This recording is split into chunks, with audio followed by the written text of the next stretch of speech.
One blind date. One night off from being just dad. What could possibly go wrong? He hadn't left his daughter for a date in 2 years. Tonight, that was about to change. Promise to check your phone. I promise, sweetie. He had no idea the biggest surprise of the night wasn't going to be his date. 2 people. Not one. His stomach dropped before he even said hello. That was the moment Ryan realized Ted, his blind date, just became a job interview. If you have ever walked into a room and instantly regretted every decision that led you there, this story is for you.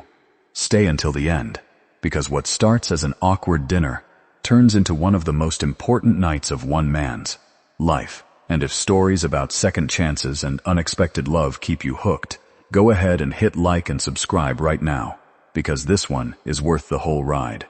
Ryan Mitchell had not been on a real date in over 2 years. Not since his divorce from Amanda had finalized. Not since she had moved 3 states away for a job opportunity she could not turn down, leaving their 7-year-old daughter Zoe primarily in Ryan's care. He did not resent Amanda for it, not anymore. They had simply grown into 2 different people who wanted 2 different lives.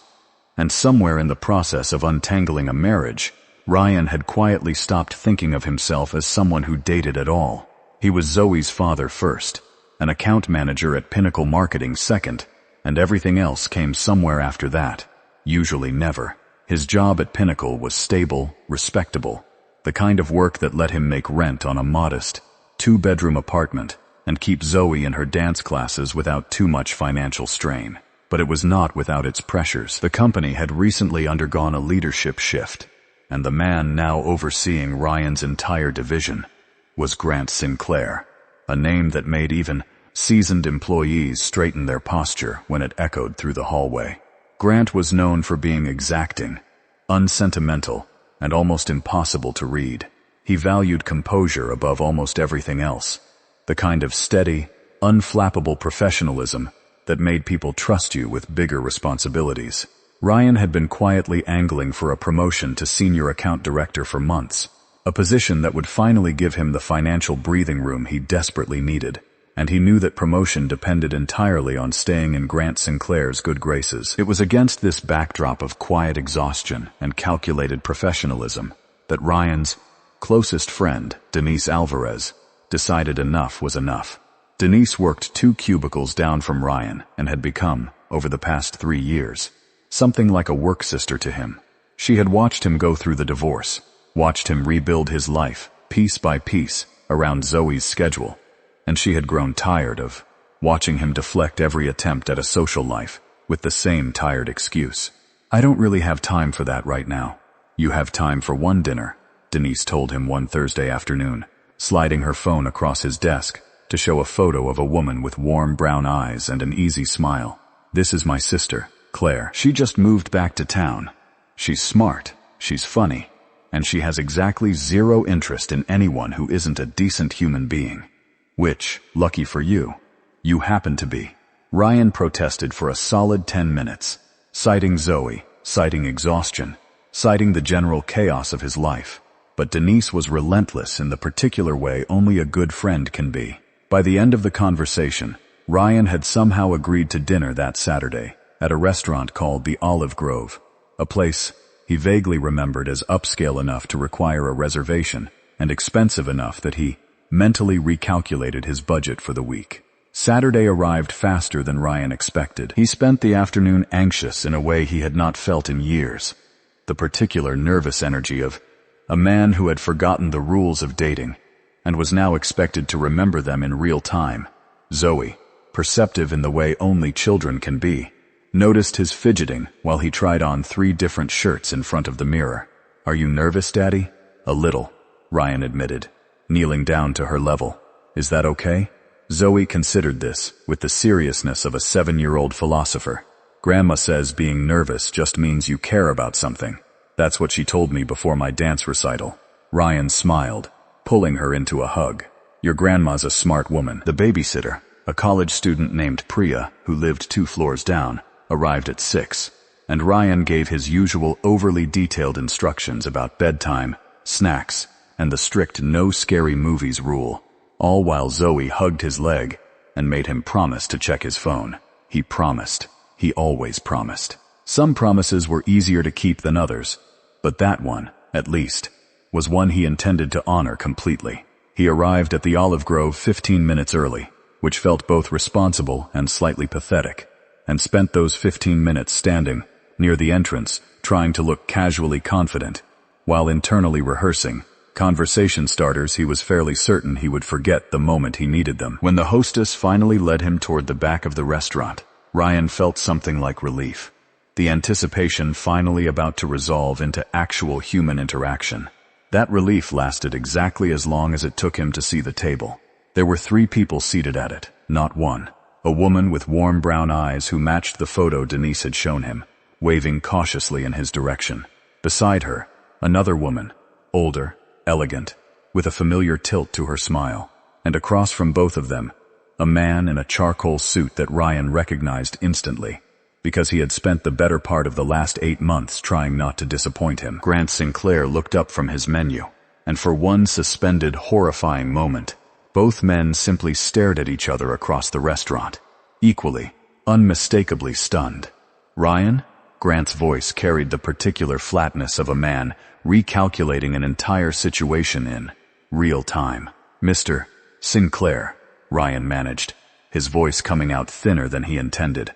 The woman with warm brown eyes, who Ryan now understood must be Claire, looked between the 2 men with visibly growing confusion. Wait, you 2 know each other? He's my boss, Ryan said. At the exact moment Grant said, he works for me, and the 2 overlapping sentences seemed to hang in the air over the table like a small, awkward thundercloud. Claire's sister, the elegant older woman, set down her wine glass with the calm of someone used to smoothing over social catastrophes. Well, she said, this is certainly not how I imagined tonight going. It took several minutes of stilted introductions to sort out the tangled web of connections. Claire, it turned out, was not simply Denise's sister. She was also the younger sister of Vanessa Sinclair, who happened to be married to Grant Sinclair. Claire had recently moved back into town and, feeling nervous about a blind date with a virtual stranger, had asked her sister Vanessa to join for moral support at a nearby table, only for Vanessa to insist Grant come along too, since the 2 of them had already made dinner plans that same evening at the same restaurant. What was meant to be 2 separate, unconnected dinners had, through a cascade of scheduling coincidences and sisterly reassurance, collapsed into one deeply uncomfortable shared table. Ryan wanted, more than almost anything in his adult life, to simply turn around and walk back out to his car. His mind was already racing through worst-case scenarios. Rumors at the office, accusations of trying to curry favor through personal connections, the promotion he had been quietly hoping for evaporating in a haze of misplaced suspicion.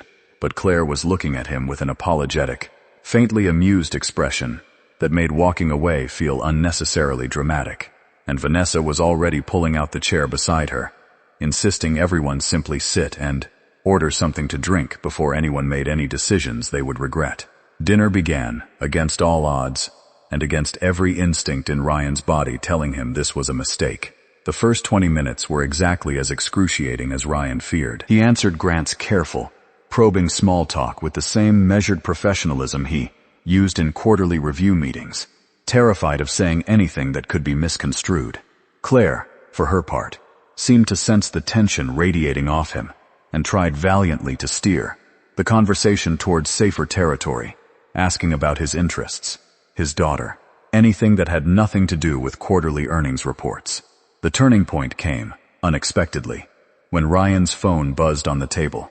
He glanced at it apologetically, ready to silence it, but the caller ID read Zoe, and his hand moved before his brain fully caught up. "I'm sorry. I need to take this. It's my daughter," he said, already standing, his voice softening in a way none of the 3 people at the table had heard from him yet. And he stepped a few feet away, but not out of earshot, and the table listened, whether intentionally or not, as Ryan's entire demeanor transformed. His shoulders relaxed. His voice dropped into something warm and playful. "Hey, Bug, what's going on? Priya said you wanted the blue nightlight, not the star one? Okay, tell her I said it's fine. Whatever makes you feel safe, okay? I love you too. I'll check on you when I get home. I promise." Sweet dreams, monster. He returned to the table a moment later, faintly embarrassed, expecting the interruption to have soured the evening further. Instead, he found Grant watching him with an expression Ryan had genuinely never seen on the man's face before. Something unguarded, almost wistful. "How old is she?" Grant asked. 7, Ryan said, sitting back down. "Going on 30 some days." Grant nodded slowly, turning his wine glass in his hand. "My son is 26 now. Business school, works in another state. We speak maybe once a month, if I'm lucky, and mostly about things that don't matter." He paused, and something in his controlled composure cracked just slightly. "I used to talk to him the way you just talked to your daughter." I don't remember exactly when that stopped. The table went quiet in a different way than before, not awkward this time, but genuinely reflective.